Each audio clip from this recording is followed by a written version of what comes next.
In this part, we're going to look at linking words and expressions that talk about cause, effect, and reason. So why exactly are we talking about these types of expressions? If we look at an example scenario here, where we consider the cause of a situation, we may then look at the possible effects or results of this situation, and then finally we can offer reasons on how other things may be affected by this.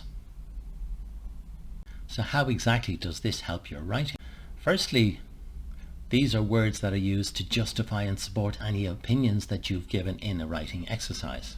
They also add complexity to how you discuss your ideas so that you can join one or more clauses together by using some of these words, and they also give you the opportunity to make your language more sophisticated. If we look at it from the perspective of the examiner, when the examiner is considering communicative achievement, part of that is that the writer can show they can communicate complex ideas effectively, and we do need linking devices for this. With organization, the writer needs to show a range of different types of cohesive devices and that they can organize the text, and these types of words help there. And finally, they're considered part of language, where the examiner looks at the range of complex forms and the flexibility that a writer has.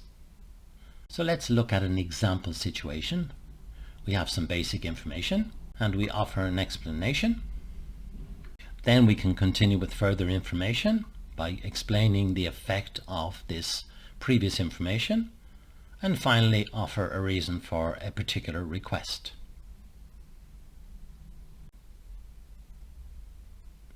There are many examples of these types of cause and reason and result words, and we'll just list a number here.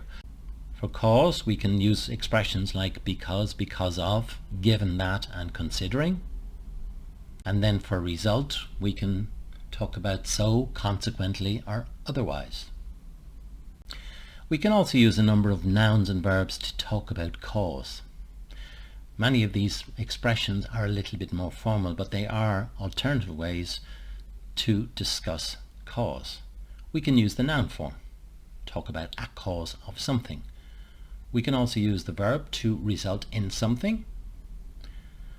Another verb we can use is to stem from. Lead to is another option.